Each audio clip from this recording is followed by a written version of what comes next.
Namo tassa bhagavato arahato samma sambuddhassa. Namo tassa bhagavato arahato samma sambuddhassa. Namo tassa bhagavato arahato samma sambuddhassa. Ah, Homage to him, the Blessed One, the Worthy One, the fully enlightened one. Sadhu, sadhu, sadhu. sadhu, sadhu, So, sadhu. thank you for the invitation to speak um, on Dhamma today on grief, loss, and overcoming grief and loss in tragic situations as we are facing tragedies in life. It is very much of a human experience. I have experienced that in my life with different passing aways within our own family, and you have just recently experienced it and you are dealing with it right now. So the emotions are so raw, and it is heavy. And sometimes we don't want to put it down because it is our own loved one, our friend, our beloved father, wife, husband, or someone who said goodbye to us in an unexpected way. At times like these, we look at Dhamma and see through the eyes of Dhamma and understand what is actually going on. So we never really overcome grief. We only grow how to live with it. That's what actually happens psychologically. There is no such thing as removing it from us. And when similar conditions and circumstances occur, we will be gripped with grief all again, and we'll be going through the same alleys of sadness, feeling loss, feeling down, and feeling um, sort of withdrawn from the society. I like to bring up a story to begin with, and I think before that, I like to mention here that we are doing all these in memory of Chanakya Vijayavardhana Mahatma, who said goodbye to us 3 months ago. Nobody was expecting this, and just a while ago, Senaka Mahatma had sent me an email of the little article, the 2 columns he wrote about his good friend, who had very nice qualities. And I saw Nilusha's write up about her own experience about her father and how adorable his qualities were, and how much she misses him as her own beloved father. Sometimes, it's easy for us to understand it based on another story, someone else who experienced it. And I like to bring up the story of Patachara. As her name implies, she went mad with just a piece of cloth in her body. She just wasn't aware of her surrounding, and she just lost her mind. And prior to experiencing this, 16 years of age, a young girl who fell in love with the servant of her rich house. She was a daughter of a millionaire, so she fell in love with this servant in the house, and she disguised herself as a servant, and then she vanished from the house. So they lived, together in a remote village.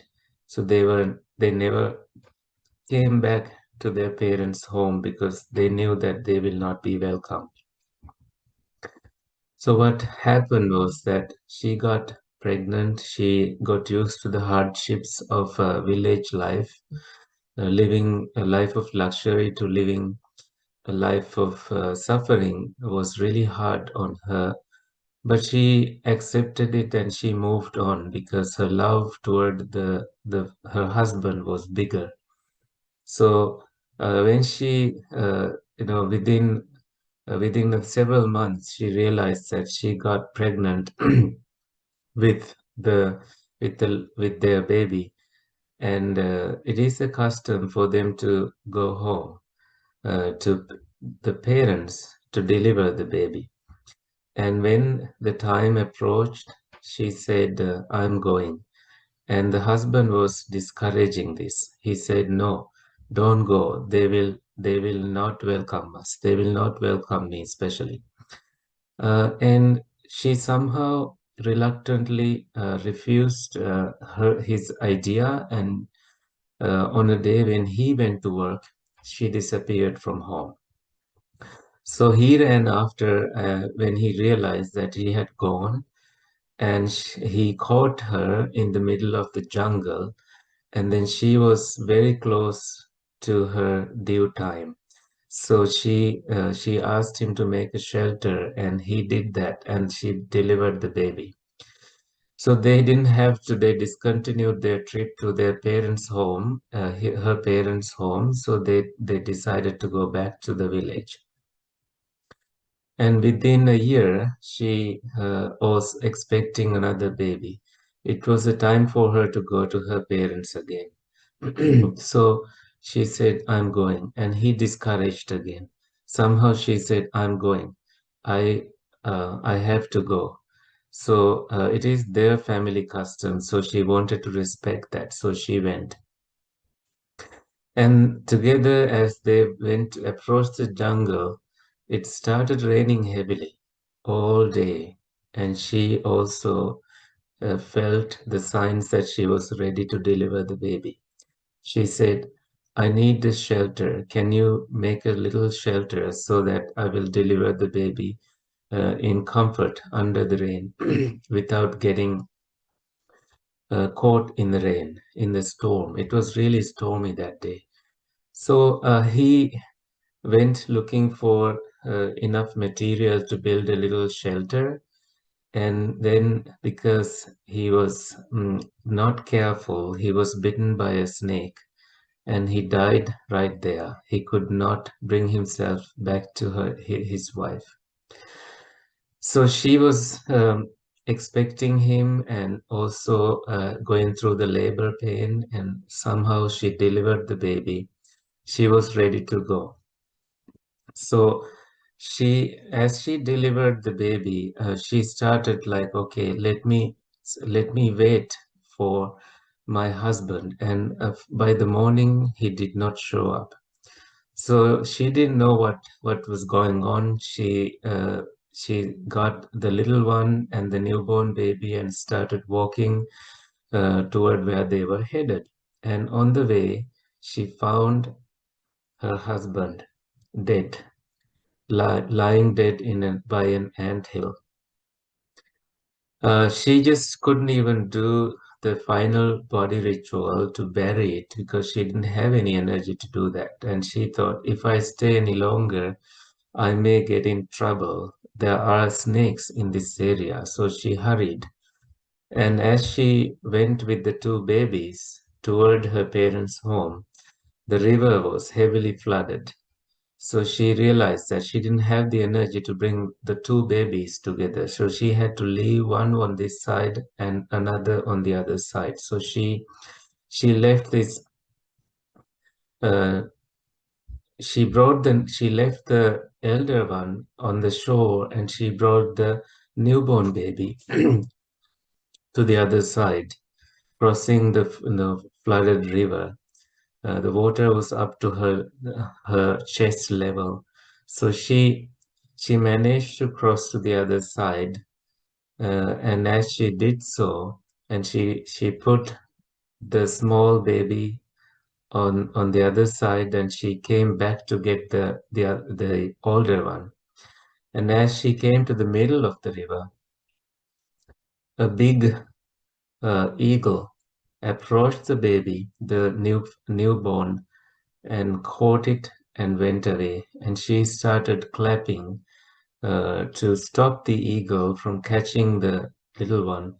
But the elder one then saw the mom clapping, and he thought that the mom was calling him to the water. So he also came and walked into the water, and with the flood, he vanished.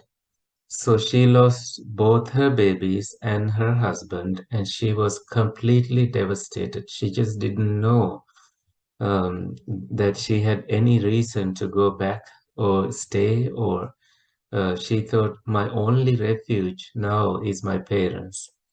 So, crying and weeping and beating her chest, she went to her parents, only to find that from the villagers that her parents' house got caught in the storm and collapsed, burying her parents and only brother alive. And as she heard this news, she went mad and walked into her parents' home and saw what had happened, with all the memories of them coming to her mind, and not knowing what direction to go, not having anyone to look after her. She started beating her chest and running everywhere, not knowing what she was telling. She was totally unaware that she even had lost all her clothes.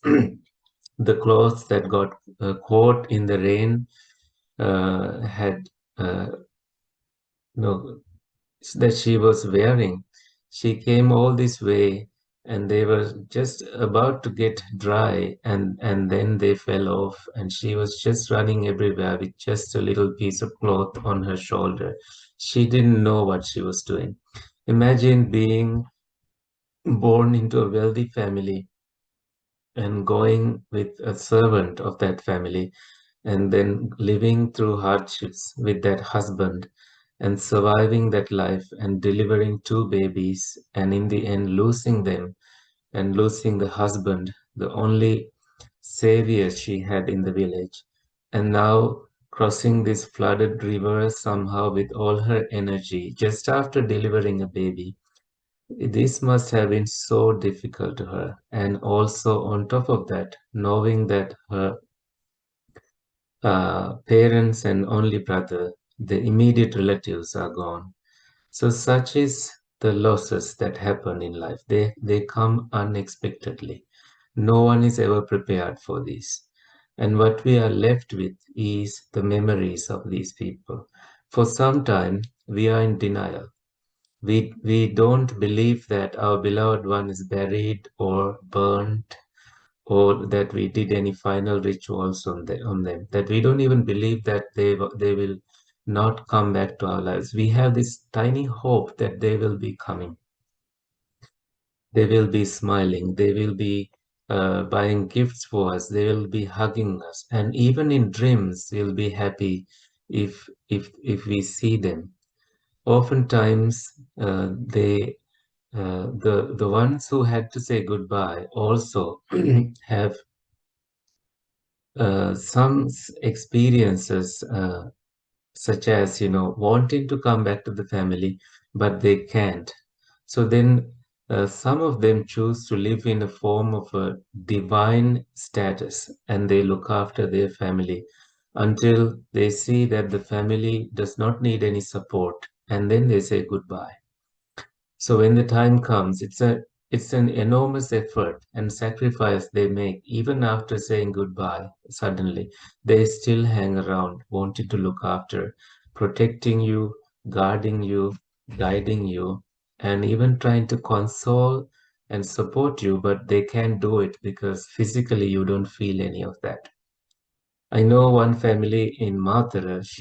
They both were police officers, and their children, one of them lives in Malta and the other one in Japan. So uh, she's, when the husband died for after some time of illness, she feels that her husband is still around, helping her and looking after her in different ways. In a way, guiding her to the temple because he doesn't want her to be lonely, and sort of like although she does dana events and all the Buddhist rituals to transfer merits, she still feels like he doesn't want to go. He wants to stay and he wants to look after her. So these encounters are not uncommon in Buddhist families and also in non-Buddhist families.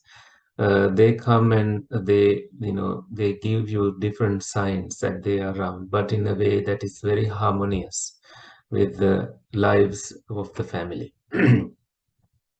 So let's look at grief now. What is really grief?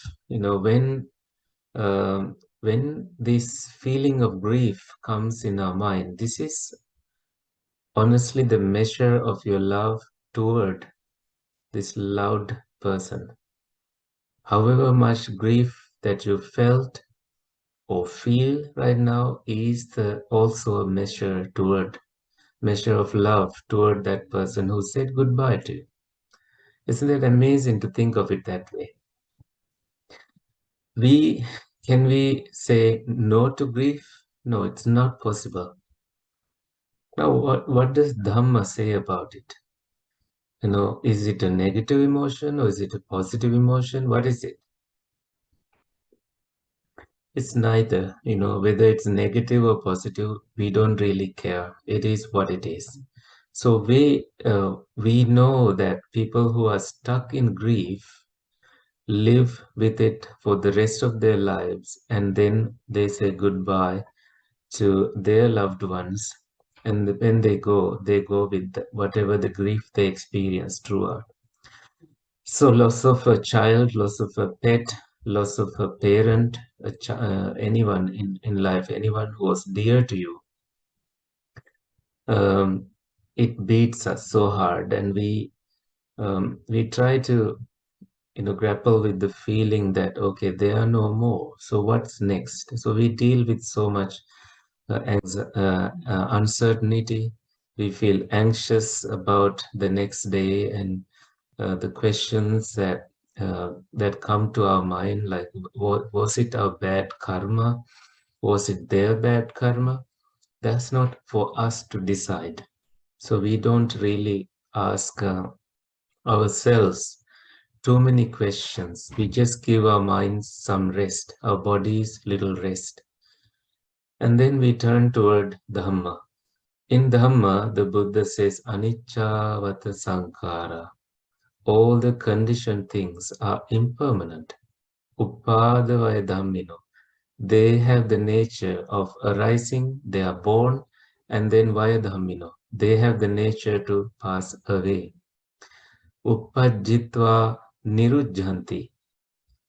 Having been born, they live for a certain period of time, whether it's a moment, a minute, 2 hours, 2 months, several years, or several decades, or a lifetime.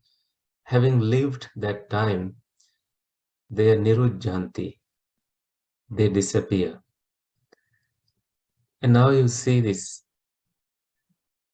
When you see Dhamma that way, you look at everything that you experience and come to the tiny things like your thoughts. They arise when you see things, when you hear things, when you investigate things, when you question things, and when you're questioning, when you're seeing, when you're hearing, when all of that ends, they disappear. Your thoughts disappear. So now you see what other things arise here. Like, do we see any aversion, any disliking with grief? Yes, we do. That's buried in grief. That the dislike here is that we wanted them to live more, overlive us, live longer than us, but they didn't. So we dislike that experience. Therefore, we are sad that things didn't go the way we planned. We wanted to have them around in our weddings. in our happy moments like birthdays. We wanted to surprise them and show that, okay, I did that PhD, I became a doctor, I became this person, I became that person. You wanted them to see. Obviously, they will see in some way that you will make them proud. Like when I recently did a Dhamma talk in a house in Greater Toronto area, the son just finished a PhD, and the mom said that was the wish of her husband, the late husband. So these things definitely can be done to make our parents happy. And now, as we are experiencing Dhamma through and through, the thoughts are Dhamma, thoughts are impermanent, and what they bring up is all the grief, sadness, disparity, and some moments of panic also, because it's traumatic that we don't even know that we went through trauma. And we will only know after several years of leaving it behind and then bringing it back up when you have the appropriate words to process it. So allow that time. In the meantime, you do the rituals. That they are not rituals per se. They are wonderful ways to make them happy, such as giving danas to monks who are on the path toward eliminating suffering, and you look after them. You make a wish, may you receive our food, receive our offerings, and may your life become a field of merits to everyone. And may these merits be received by my beloved Father, and may he find happy home in samsara. We don't want them to stay around in the suffering realm. We want them to go to a happier realm because we are not selfish. We say, Dad, I'm okay. I can manage. I will make you proud. You can watch us from heaven, but not from any other lower place. Go to heaven and end all your sufferings there. I am giving you a little push every day. All the good things I do, may you receive the happiness, merits, energies, good vibes. May you transform into a greater being. Maybe the life you had here with us is short, but you have a larger goal later in your journey in the samsara.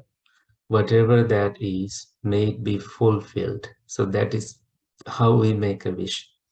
So I visited this one family in Kandy, in Goodshed Town, a Catholic family. They asked me to come because they felt like their mother-in-law lives in their house. Whoever slept in her mattress that she used to use before couldn't sleep except the son-in-law. The son-in-law didn't have any problem. She loved him and really dearly looked after him when she was alive. Although she was Catholic, she read all the Buddhist books and listened to so many talks. So when I learned that, I told them, okay, I will come to your home and you can offer dana and I will chant Pirit. And at the end of the Pirit, I will talk to her, which I did. I went to the room where she slept around 12:30 during the day after doing all the danas and Pirit on just myself. And I told her, this is not the place for you. This house, these people, they are doing okay. Say goodbye to them. We have just, transferred all these merits of dana and chanting to you. Please, you've lived a wonderful life. You've been an amazing mom in mother-in-law, and read all the Dhamma books and listened to all the chantings. Go. This is not the place for you. So after that day, nothing happened in that house. They were so happy. And her daughter, who lived in Singapore, one of the daughters, called that family that evening and said, for the first time, it was only today I was able to eat some food properly. So such is the power of doing works in meritorious works in the name of your beloved ones, and transfer merits to them. When they receive these merits, they know that this is done for me. If they are in a place of receiving merits, it could be something that is verbally done, like helping someone, or even feeding birds. You can say, Dad, I'm doing this for you. And that way you show your gratitude, you never forget them. And this way we also have a line of events that it's not just one thing we do and then we forget them. That's not possible. Annually, and uh, every possible way, every time we do something good, we invite them to the mind and say, I'm grateful for the life you gave me, and I'm transferring merits to you. So anybody who is experiencing anything such as grief um, tend to take it personally also. And we need little Dhamma support in it. Because I said it's conditions that arise in our mind. Mind is our world. Mind is where we live. This is an unlimited area. Although you say you live in a house, or you live in a mansion, duplex, or a flat, you live in your mind, which is an unlimited area. Make sure you live in peace.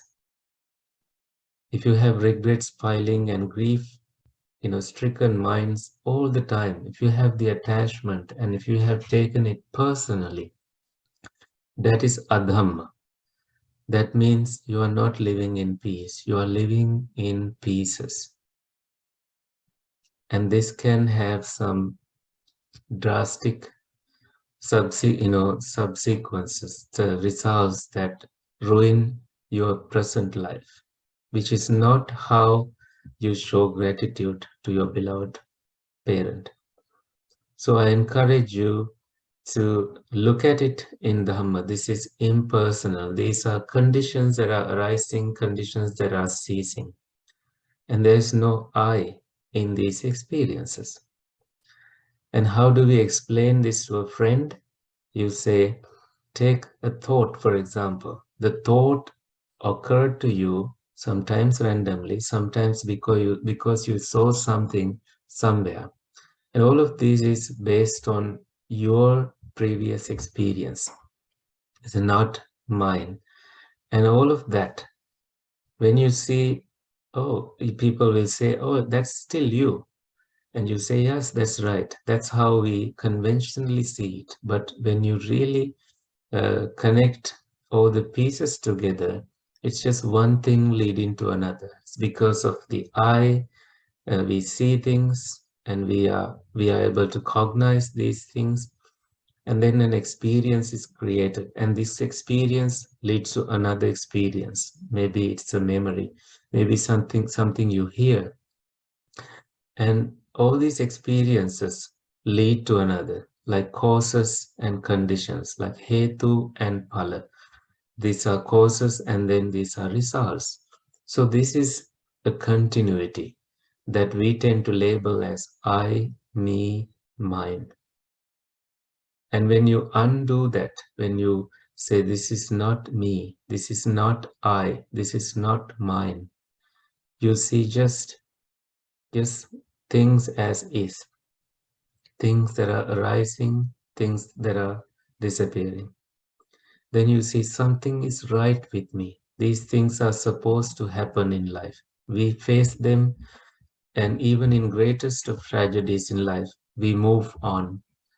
We just don't really want to stay in there in the darkness, because we are Buddhists who accept things, who move on and face the life one thing after the other. So we have only about 4 minutes left in this talk.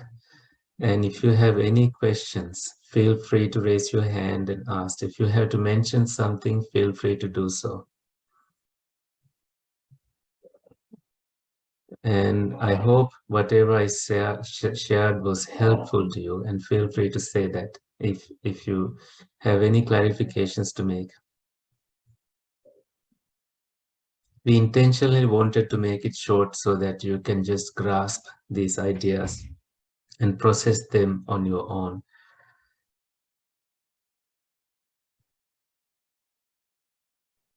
I must say, when my good friend from school days, when he died, he was the youth secretary, Saman Ranasinghe from my village. We studied together and we have very good memories. He suddenly died. He was my age. I was studying at Harvard at the time. I sat by my bed and I so glad you all are back again in the meeting. We lost a few. That's the problem with unpaid Zoom. But I was saying about my friend who said goodbye to me suddenly, and when I heard the news, I was just helpless. I sat by the bed and I started meditating and bringing up all the memories. I think Nilusha has already done that. I saw your Facebook write up about the memories about with your father. This is one way to process it, and I did the same thing.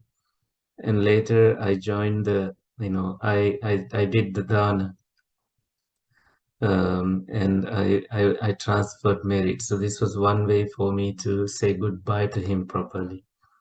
But there are some people who don't even get to do a proper goodbye with some disappearances that happen.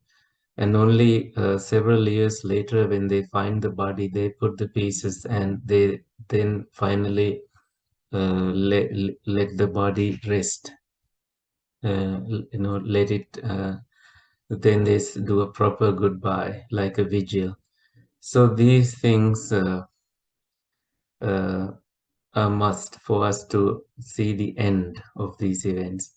At the same time, if you become a poet in your life, you will be writing things, and this may be a gift that you received from your father. So the qualities he taught, they live with us. And for a daughter, it's especially hard because the father is her first love, according to the Oedipus theory. The mother is the first love of a son, the father is the first love of a daughter.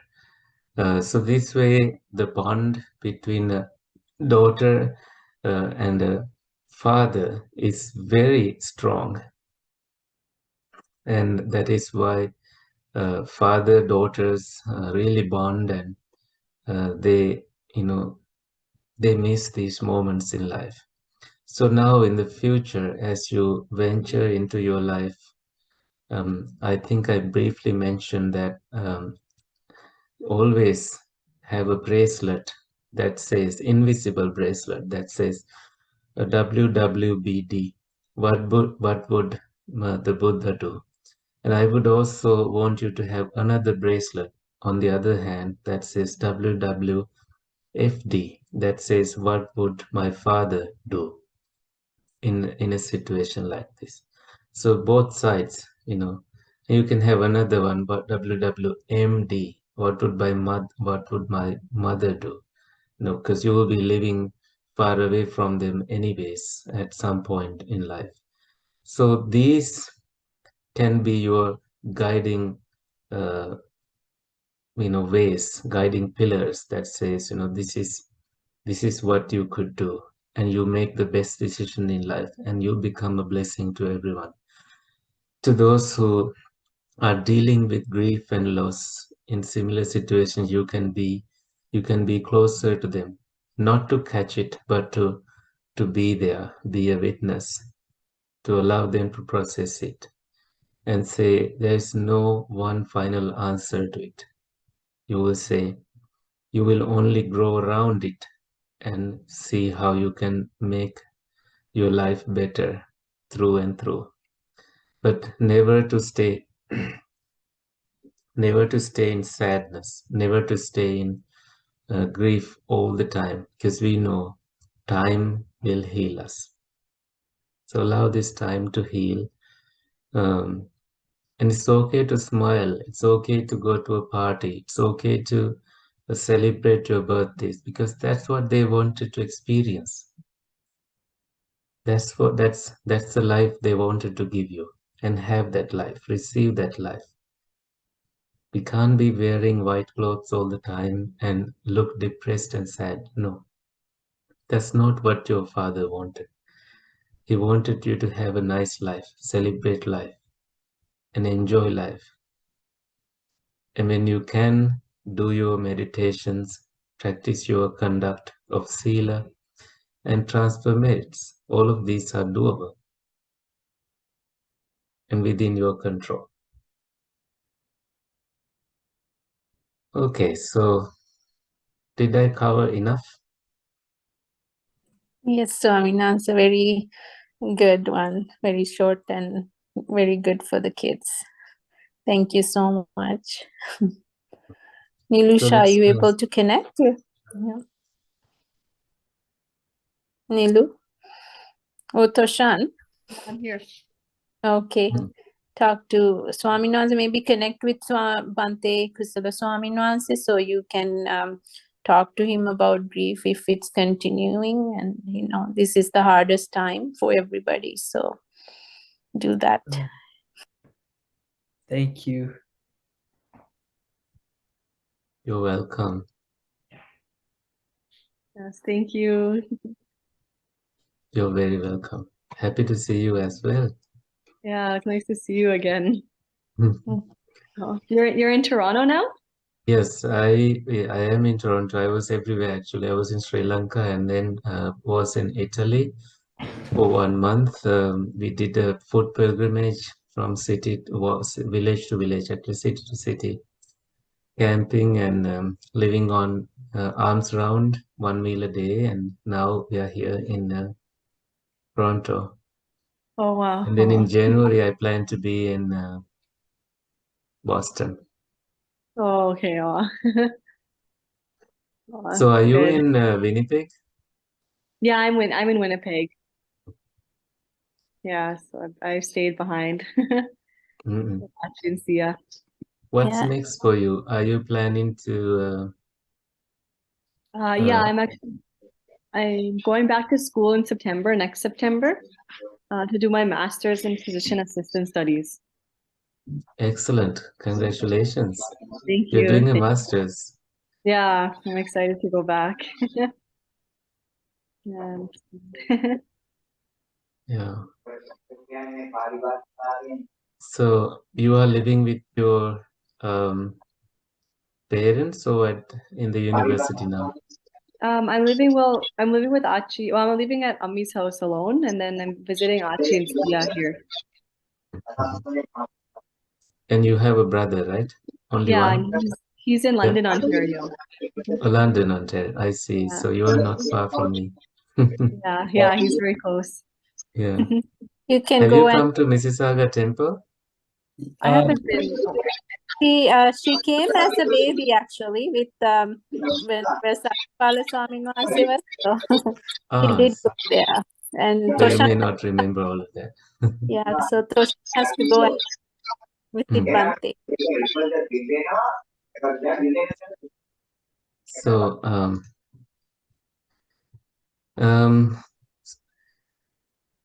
well, I think as you get busy doing your studies, I think you both are doing your studies, and with that, um, allow the time to heal and think of some of the things I mentioned today, and they might be useful.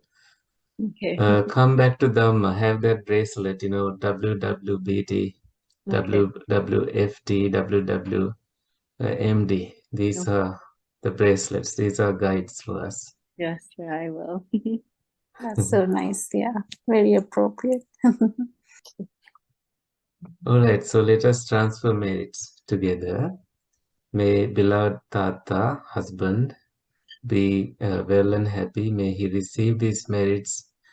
May he be free from any dukkha he is experiencing. Idam me ñāti nang hotu sukhita hontu ñātayo. Idam me ñāti nang hotu sukhita Sukita hontu huntu ñātayo. nyatayo. Idam Dhamme nyati nyati nang hotu hotu sukhita sukita hontu huntu ñātayo. nyatayo. Ittavata cammehi sambhatang punya sampadang sabbe deva numodantu sabba sampatti siddhya Ittavata cammehi sambhatang punya sampadang sabbe bhuta numodantu sabba sampatti siddhya Ittavata cammehi sambhatang punya sampadang sabbe satta anumodantu sabba sampatti siddhya. Sadhu, sadhu, sadhu. Thank you. May good things happen Swaminathan. to you. Om Yes. Ping. Good Ping Swaminathan. Silavantang Gunavantang Punyakettang Anuttarang Dullabena Maya Laddam Buddha Puttan Namamahang Sadhu Sadhu. ස්වාමීන් වහන්සේ ගොඩක් පිං. හෙට දානෙට ස්වාමීන් වහන්සේලාට මං Chinese order කරන්න හිටියේ මේ හෙට දානේ තියෙනවද ස්වාමීන් වහන්සේ හරි මම කැමතියි. හෙට මං හිතන්නේ ඇති මම නායක හම්දුරන්ගෙන් අහලා පණිඩයක් දෙන්න. හොඳයි ස්වාමීන් මට දවස කියන්න මං එතකොට ඕඩර් කරන්නම් මෙහි ඔහෙට ලැබෙන්න. සලස්සන්න ස්වාමීන්. හොඳයි එහෙනම් take care Lusha and what's the brother's name? Toshan. Toshan, right? Take care, Toshan. Thank you. Feel free to reach out if you need any guidance, okay? Thank you. Thank you so much. Aki connect with and Toshan connect with Bante Kusala on Facebook, darling, and then yeah.